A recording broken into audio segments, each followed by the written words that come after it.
Democrats are at an inflection point. On the one hand, they're coming off of an unprecedented win in special elections all across the country since 2018, including their most recent win in a New York special election for a hotly contested congressional seat. However, polling data would suggest that most of these wins are being driven by Democrats overperforming partisan turnout, meaning that their base is really coming out, not necessarily that they're persuading potential Republican voters. Under the Biden administration, Democrats have ushered in huge pieces of bipartisan legislation. Huge. The bipartisan infrastructure deal, the CHIPS Act, they have a lot of really positive things to run on. However, Biden's approval rating has just fallen through the floor. And Special Counsel Robert Hur's report on the president's handling of classified information while out of office includes multiple descriptions of his poor memory and describes him as a well-meaning elderly man, which could be politically damaging in the upcoming presidential campaign, which means that one of the most successful Democratic presidents in recent history could also usher in a second term of President Trump. And the result is a lot of hand-wringing. Democrats are very, very nervous right now. They're an anxious group to begin with, but right now it's a real fever pitch. But some Democrats think that the party is actually positioned to win. And one of those Democrats is Debbie Cox Bultan. Debbie has more than 30 years of experience in center-left politics, public policy, and nonprofit leadership. She's the founding CEO of NewDEAL, a unique national network of rising innovative stars and local elected Democrats that are working to expand opportunity for all Americans. She's also the host of an excellent podcast called An Honorable Profession, where she speaks with exceptional state and local leaders about their work and path into public service. And let me just tell you guys, there's a lot of very depressing podcasts that you can listen to. This podcast is often one of them, but Debbie's podcast really gives you something to be optimistic about.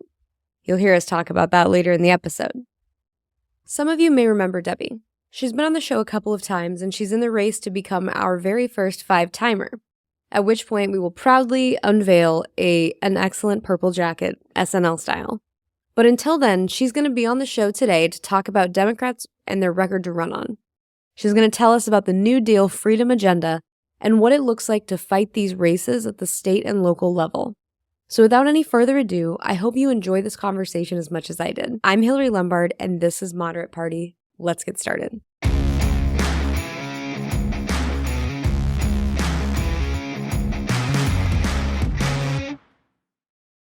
Debbie, thank you for coming back on the show. It's a pleasure to have you. Lovely to see you, Hillary. I really appreciate you having me back. Of course. I'm going to start with a whopper. Okay. So last time we spoke, we discussed how President Biden was able to outrun the Democratic Party brand, which at the time we both agreed was toxic. However, today his popularity is cratered, and whether it's fair or not is beside the point. Are you concerned with whether Democrats will be able to outrun an unpopular president? So I'm going to answer that in a couple different ways. I'm not sure that the popularity of the president today is where the popularity of the president is going to end up when we get to election day. So I will start with that premise. So I am actually heartened a little bit, to be honest with you, about where Democrats have been over the last couple years and the last couple cycles. I think people are frustrated and upset generally. It has been a bummer of a few years for the American people and globally as well. We grew up in this extended period of peace and prosperity, which I think we got really used to. If you look over history, it's actually not historically what has always been. So we are in a tougher time than a lot of us have experienced ever in our lives. So I get why people are mad, and I get why people are taking on the president. When you look at actually voters and how Democrats have done, even with people taking out how they feel on presidential approval ratings, whether it was the midterms where you saw Democrats do really well against election deniers across the country, had a much better night than people expected 2 years ago.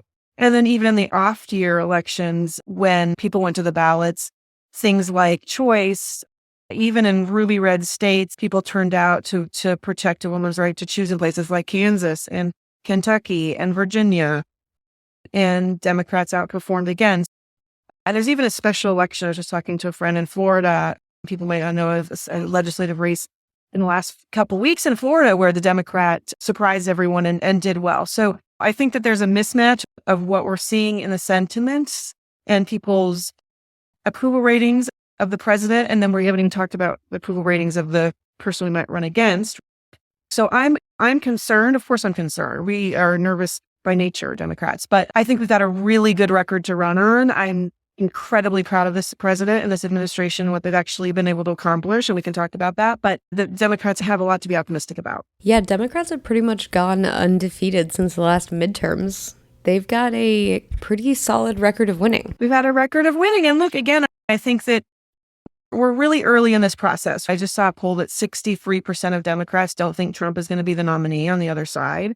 That's a stunning statistic, right? So we are paying attention. We are paying attention to the ins and outs of Nevada and New Hampshire and Iowa and coming up in South Carolina. But I don't think the people are yet. And so I'm not sure that people really know that there's going to be a matchup here again, a rematch between Biden and Trump, and then what that looks like when that is a reality for people. And so again, I think that I'd rather be us than them in some ways about this. If they really do nominate Trump, an extreme person with 91 indictments, I mean, this is frankly kind of insane that they would do this. It's wild. It's hard to even say out loud, right? Because it's so wild. If you were like, what should we do as a party to have the best chance of the general election? Yeah, I know we should nominate Trump. That seems really crazy to me. And I know that I've heard Biden say in the past things like, don't compare me to the almighty, compare me to the alternative. And that's an important part of what will happen.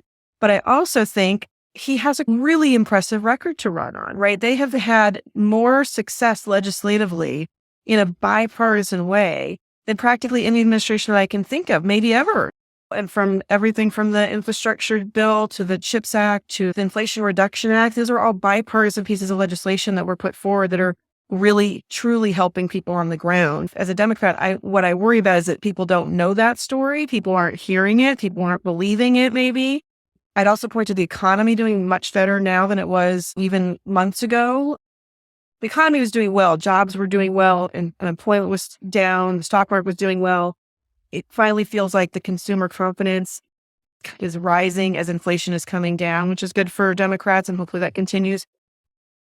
But there's clearly been a mismatch between what people are seeing on paper for the economy and how they're feeling about it. There's been a real bump in consumer confidence over the last couple months, like by 29% or something, the highest since like 1991. So I hope all those signs point to a better environment for the president going forward. I think with the economy, that vibe check that you're talking about is really present because we've talked about how we wish the Democrats would tighten up that economic message a little bit and really lead with it, Clinton style.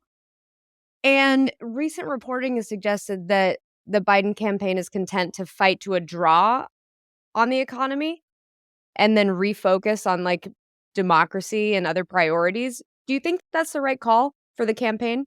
I don't know. I haven't seen that reporting, so I can't really speak to that reporting, but there is a really weird, long-standing belief that for a lot of people that Republicans have in a generic matchup done better on economic issues than Democrats have. When you just ask who you think's going to handle the economy better, that is crazy, and it's something we've got to fight for, because actually the record shows that Democrats have done incredibly well in power. Biden's created more jobs in his 4 years than the last 3 administrations combined. Of course, it was coming off COVID, but there's been a real pattern here of huge tax cuts under Republicans. The economy kind of craters. Democrats come in and rebuild it, build back up. Simon Rosenberg, I don't know if you know Simon, but has a really good stats on all of this and is out there talking about it a lot. The Biden-Harris administration has had a really deliberate strategy of investing in America. And rather than going back to the trickle-down tax cuts, they've said, no, we're not going to go that route, particularly coming off of COVID. We're going to really invest in the people and communities and families and jobs in America with dollars on the ground. And so through all of those alphabet soupy pieces of legislation I mentioned some of already, that's happening, right? It takes a while, of course. The American Rescue Plan dollars, which was the first big package that passed, got a lot of money going straight to states and localities that they used to shore up small businesses and provide rent stability for people during COVID, and then also enable them to invest into things like housing and some other places that are going to be important longer term. So that was great. We saw those results. The number of childcare providers that were able to stay open, the number of jobs that were saved, the number of people who stayed in their homes, those were all real results. And then some of the bigger piece of legislation that came later on the bipartisan stuff that's now investing in climate and energy costs for working family and in our infrastructure. It's actually been a pretty deliberate economic strategy to invest straight in America. And I'm hopeful that people will connect the dots and realize that was really brought to them by the Biden-Harris administration. Yeah, it's crazy to me that you can receive a notice that your student loans have been forgiven, signed by Joe Biden, and you're like, I don't know, who did this for me? And it's just, regardless of how you feel about student loan forgiveness, like, Biden did that.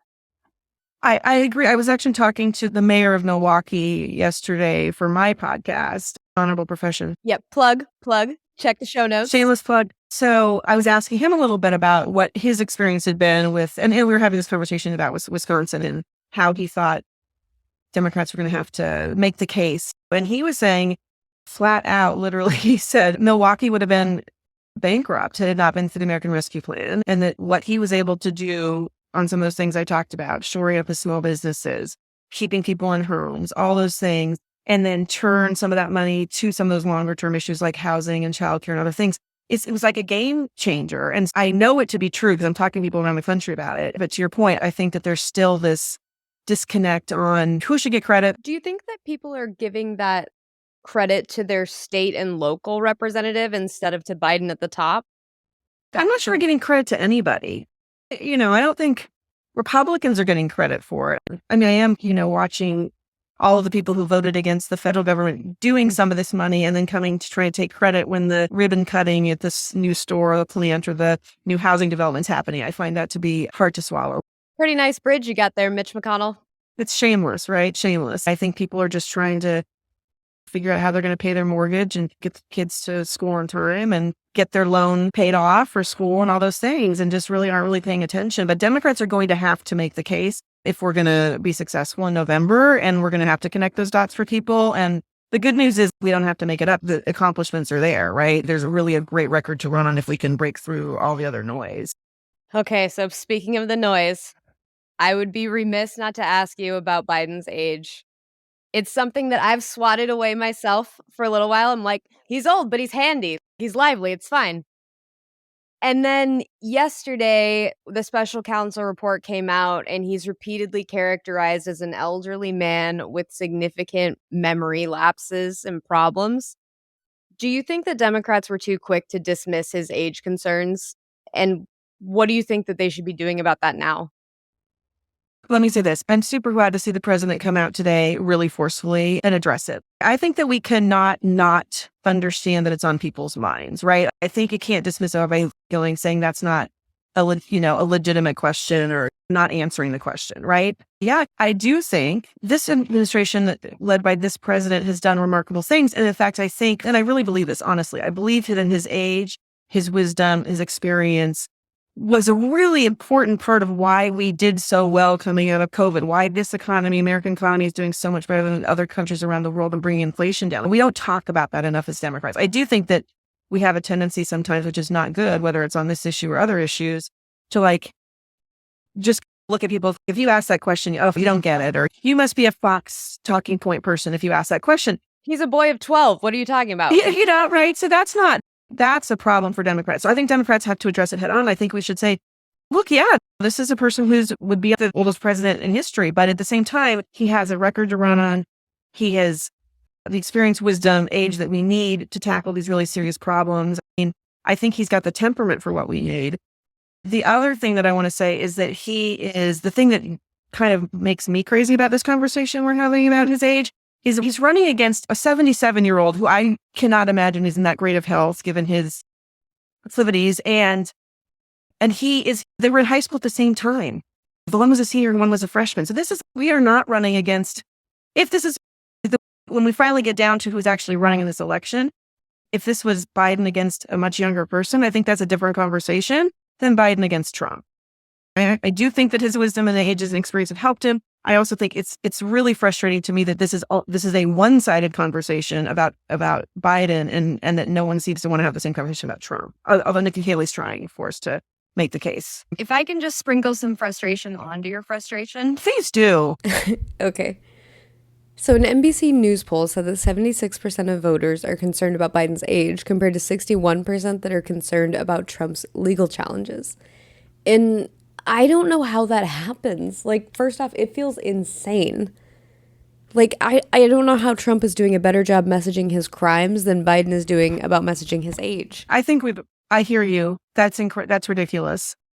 And this goes to the heart of the problem and the predicament that we find ourselves in, this really bizarre political moment, I think, which is Trump has convinced some percentage of Americans, and it's a pretty high percentage. I don't think it's a majority percentage by any stretch, but it's a very high percentage, particularly Republicans, that all of the charges against him are trumped up, no pun intended, and a witch hunt, and has convinced people that government is the problem, that our institutions are broken, and this is a deliberate attempt to sow mistrust and distrust in democracy and in our government. And that's to me what keeps me up at night.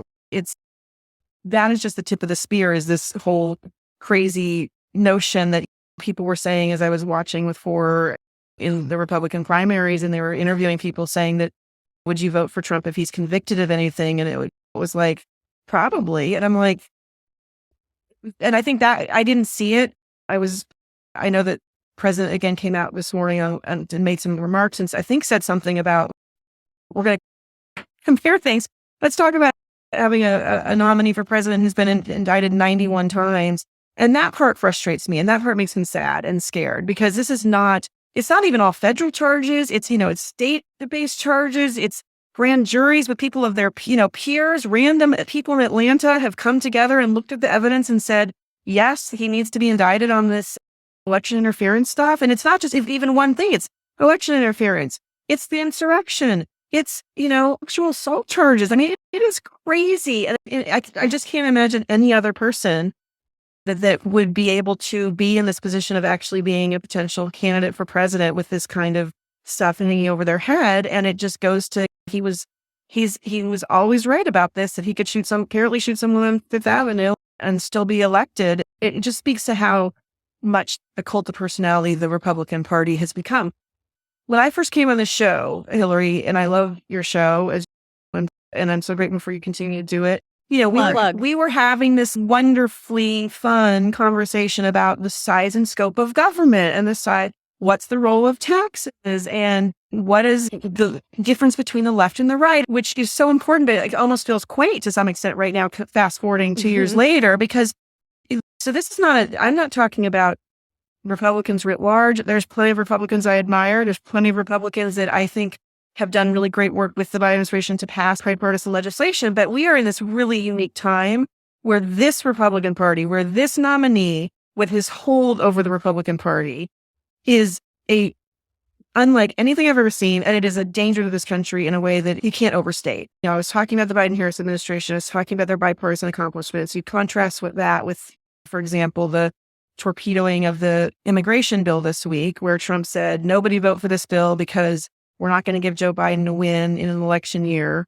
And we got this close to finally having bipartisan immigration reform in an issue that I think everyone agrees needs attention.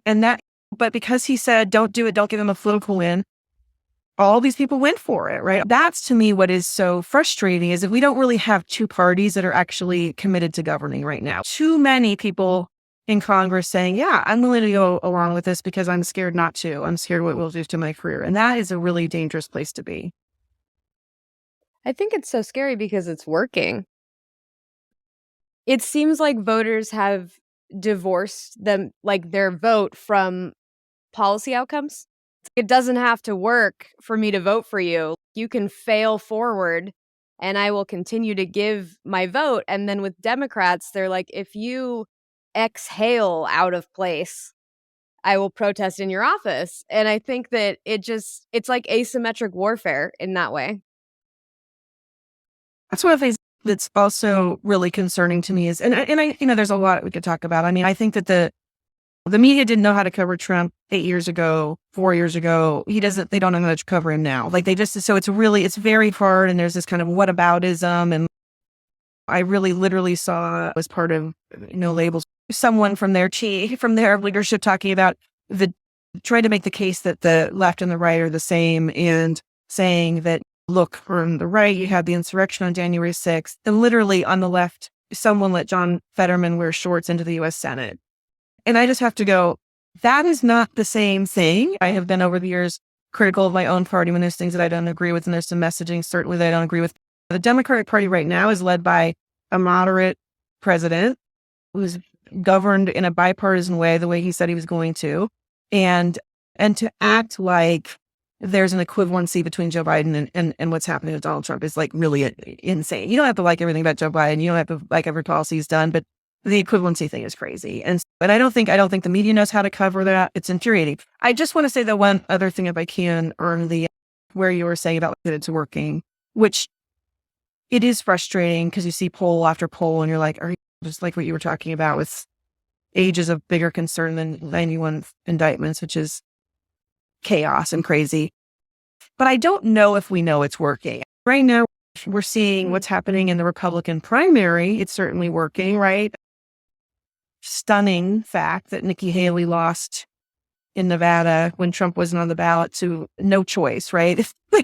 I'd rather have none of the above. Nevada was intent to just drive a car into a wall on that. But yes, I do still think it was staggering. It was staggering. Come on. It was staggering. And that was eye-opening for me. So that's what we're hearing. That's what we think it's working.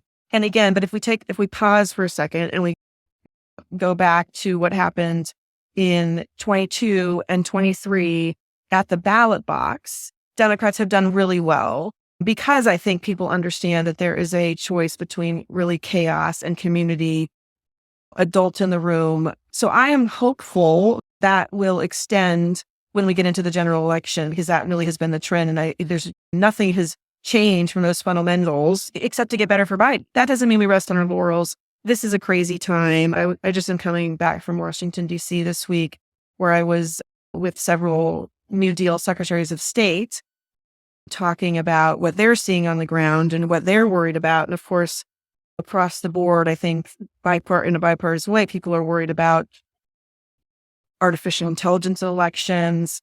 There's plenty to worry about. So I'm not like, oh, don't worry about it. It's all going to be fine. It's been fine last couple of years.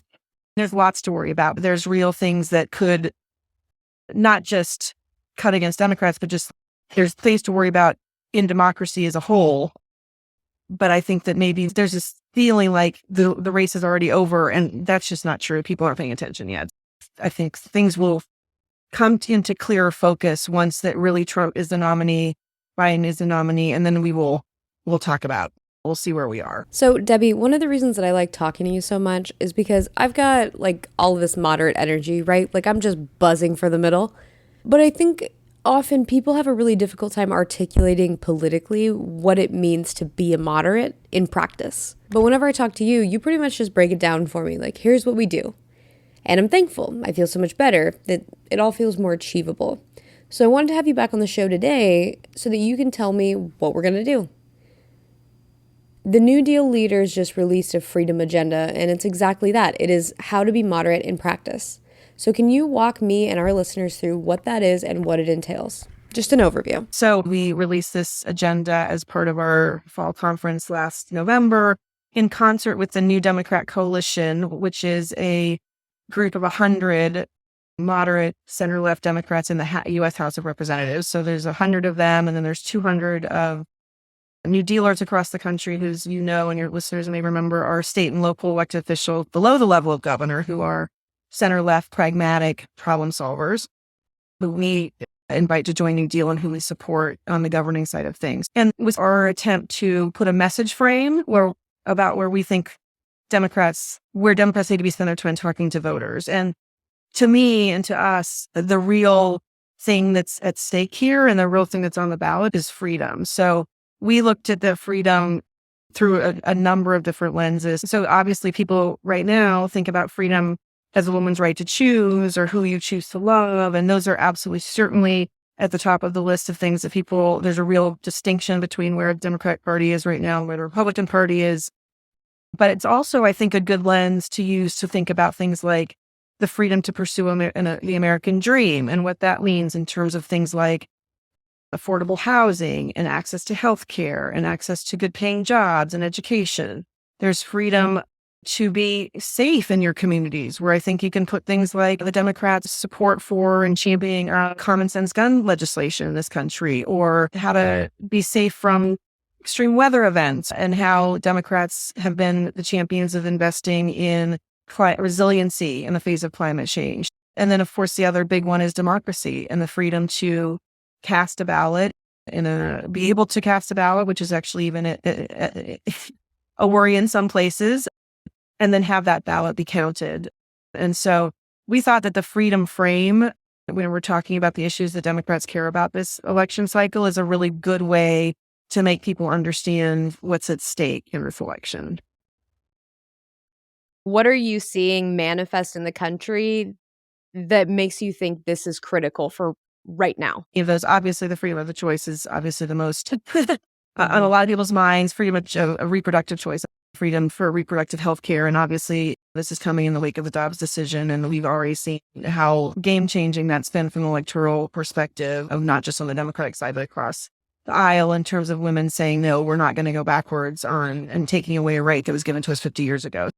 I think that's obviously something people can understand. And if you look at what the Republicans' big issues have been, whether it's anti-choice, whether it's the book ban, whether it's we're not going to teach things in school like slavery, they have long wanted to own the freedom word. I feel like the freedom has been a word that Republicans have used a lot against Democrats.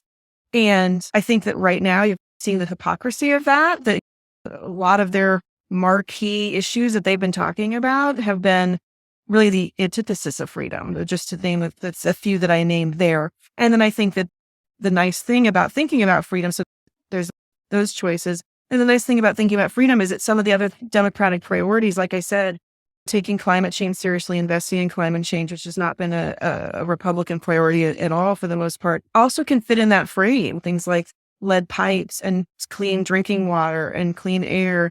That's all, if you think about it, part of having the life we all want to live and to be able to prosper and be free to prosper in this country. And so I think that putting some of the Democratic priorities into that frame helps people understand why those things matter a little bit better than just talking. Democrats, as we have talked about in the past, have a bad habit of talking about legislation and talking about not always leading with our values. Let me say it that way. So I think that what I liked about what we did with the New Dems is to put it in value language of like, why are these things important to us? Why is freedom of opportunity important to us? Why is freedom for a safe community important to us? As opposed to just talking about this piece of legislation or this effort on affordable housing. It really fits into this broader frame.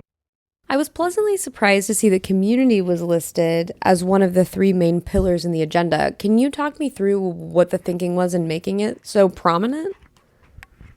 I think there's a couple things about that. I mean, I really do feel like at the end of the day, that's the choice we're being given. It feels like what's happening right now is that people are trying to divide us, right, and not bring us together.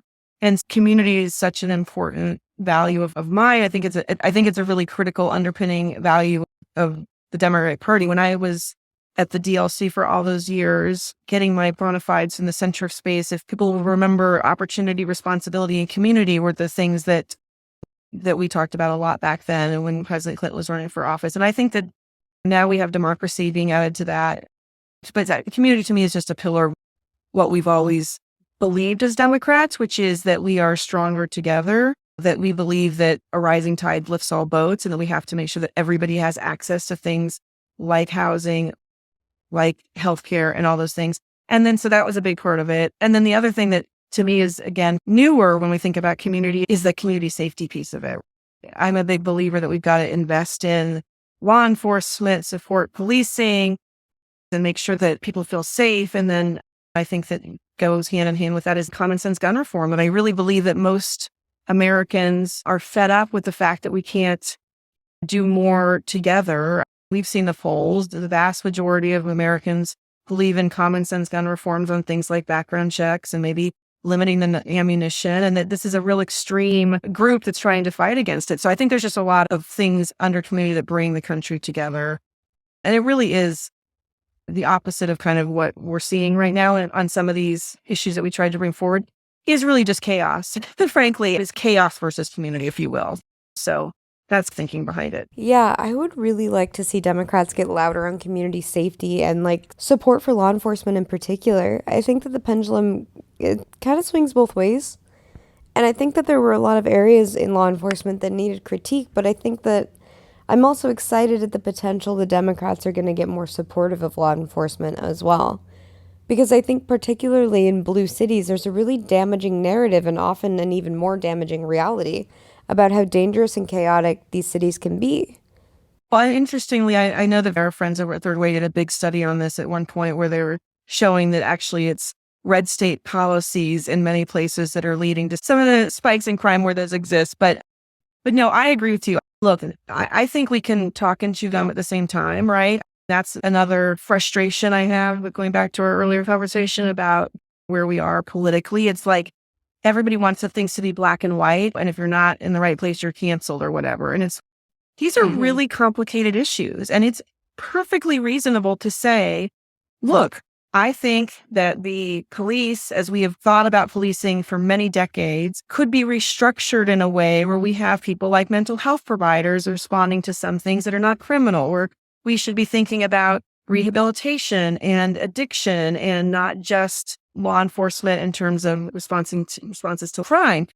So that may require us to think differently about how we structure police departments. We've got a problem where there have been just horrific things happen in this country to citizens at the hands of police. Let's talk about training. Let's talk about why that is and figure that out. At the same time, we need to invest in police officers. These are not contradictory things. And to act like somehow that you have to be on either side of that issue is one example of what frustrates me about these are, and again, goes back to, I'll be a broken record today, and I'm sorry about that because I just am fired up about it, but which leads to me to be like, why there's not even a conversation about this election and what needs to happen, and that this is not a nuance of these really, lovely things we used to talk about, the size of government. We've got somebody, a party that's trying to not govern and to create chaos. And we've got a party that's talking about these really complicated, nuanced issues. And we need adults in the room who are talking about how to govern. And there's no choice this time around. I think that the issues that you're raising with law enforcement and being able to hold two things to be true at the same time becomes particularly true at a state and local level, because I think that it's like at a federal level, you make a mess and then the states have to clean it up. And I think that on rhetorical issues, it's like the Democratic Party, as an example, will say, this is what we believe about criminal justice. But then in a community, it's much more nuanced than that. Like, you can't just implement an idea. You can only implement a policy, right? So I think in a lot of ways, the states become a battleground between our values and the actions that are required to implement them. And I'm curious how you think that a state and local leader responds to that tension. I guess I feel like state and local leaders have a unique opportunity to put those values into practice, actually, that I'm not necessarily see them as a tension. I feel like that's particularly the local level. I'm thinking mayors in particular, because they can do things by executive order and things like that. But I can name multiple mayors, but I'll start with Tim Keller in Albuquerque because he just is one of the first people to do it. But he was one of the first people, in the light of what was happening after George Floyd and Breonna Taylor and so many of the other horrific things that happened, to restructure his police department with a fourth branch of response. So it was the medical EMT, whatever, the fire, the police, and he added a fourth branch, which was mental health responders, so that you weren't always responding to a disturbance or a person who needed help, addiction, whatever it was, with the kind of the criminal lens, right? And then he did that in all kinds of other police departments and first responder departments. Systems did the same thing across the country. So I feel like, I do feel like I echo your point 100% that like state and local leaders are on the front lines of so much right now. And partly there has been a gridlock in Washington, no doubt about it. The Supreme Court has devolved a bunch of things down to the states, choice obviously being the first and foremost, women's right to choose. Democracy, another big one, right? There were, I forget, hundreds of pieces of legislation last cycle, or last legislative session, I'm sorry, on voting, right? And what's, well, how are we going to put those values into practice? We saw what happened during COVID. Now if elections are, the integrity of our elections are under attack. We actually put out I'll put a plug in for this too, if you don't mind, but a democracy playbook last year with our secretaries of state, the state legislators and others, with 40 ideas that state and local leaders, regardless of party, could implement heading into the 2024 elections.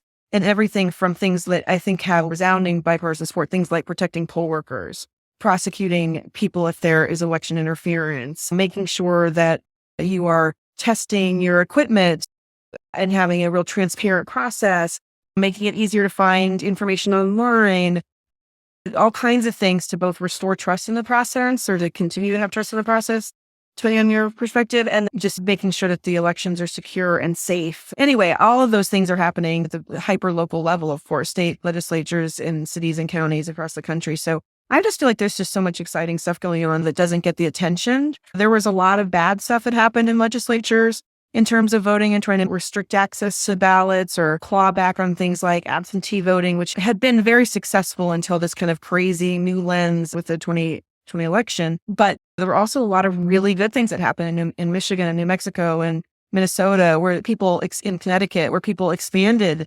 access to voting, made some protections stronger. And that's the stuff that just doesn't get covered because we always like to cover the bad things and not the good things. I'm excited about what's happening across the country. So I take your point that at a local level, you can apply your values. And I do like your optimism, but just to cover some more bad news. Are you cranky today? Hey. Yeah, no, it's hard not to be, is what I hear you. There's a lot of bad news to cover. I guess I have a lot of empathy or sympathy rather for state and local leaders when you look at an issue like migration. Nationally, or the Democratic brand is very supportive of migration. And then you look at Congress and they can't make a decision or pass a bill about what we're going to do about the border. So the crisis perpetuates. And the people that have to deal with that are the states and cities, right? So you'll see like Denver, Chicago, New York, they're having an increase in their migrant population and their city doesn't have the infrastructure to support it. So how do you think that state and local leaders respond to stuff like that? That's obviously affecting some cities more than other. I mean, immigration is an issue, whether it's affecting people in terms of numbers or not. It's an issue because it's on the front page of the news. So wherever you are in this country as a Democratic elected official or any elected official, you need to talk to people about immigration for sure. Yeah. So there's the messaging and the policy making, and then there's the reality on the ground in some cities. But you're absolutely right. Of course, this busing stunt, it's so un-American, to be honest with you, right? It's so un-American to use people as a human beings as a publicity stunt.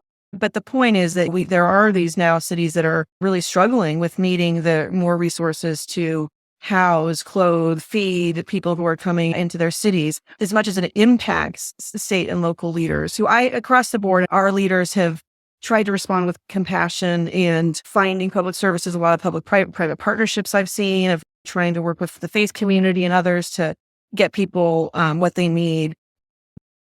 The sad part about immigration is that it really is one of those things that's, from a policy perspective, is really a federal piece of legislation that's needed. And I'm really sad that, like we were talking about earlier, that we got pretty close this week to a bill that I didn't love. The Democrats gave up a lot in that bill. There were a lot of pieces of that building the wall and, things that I'm not sure are necessary, but it really truly was a bipartisan compromise by Republican and Democratic senators. And it was really hard. I was teasing you, but I mean, listen, it's really hard not to be cranky about what's happening because it feels like we're being let down. But it's frustrating because it's like we send you to Washington to legislate, right? I guess for me, that's why I'm in this business, and that's why I keep at it. I'm lucky that I'm working with state and local leaders who really are able to get some things done, more readily at this point than is happening in Washington. But I also think that it has nothing to do almost with the fact that it's like, oh, that's just politicians. That's just how politics are. That's what's frustrating to me is I actually think most people go into politics for the right reasons. I think there's been an effort to undermine elected officials, undermine government for so long. So now we have this kind of very distrusting, mistrusting public running headlong into a person, frankly, Donald Trump, and others who are feeding on that and trying to exasperate it and sow more chaos and sow more dysfunction, so more gridlock. I guess I just continue to try to put one foot forward because I just feel like, what's the alternative, right? If we're not trying to make it better, the alternative is so scary, right? It is so scary. Mm-hmm. I'm sorry, but it's just something on my mind right now because I'm trying not to, as frustrated as I am with like what happened this week and as frustrated as I am with what is happening in Congress, I'm trying not to bash members of Congress because I do feel like that's part of the problem, right? And I do think that there's a lot of people in there that want to make it better and that the system and the dynamics right now are really pulling against that. And we've got to get back to how to hold them accountable in a good way, not a bad way. Like not to say, we're sending you there to do nothing. That's what we want you to do. We want you to stick it to the other side and stick it to the other team. Like I want people to be like, we're sending you to Congress to get stuff done. And if you don't get stuff done, we're going to vote people out that will work across the aisle, that will find common ground. That's what I want to get back to. And I don't have high hopes for that in 2024, but I do feel like that reckoning has to be coming because it's what I really honestly believe that's where most people in America are. I just think we're getting run over by the extremes right now. But they'll tire themselves out, I hope. Like a baby, you got to let them cry it out. I don't know.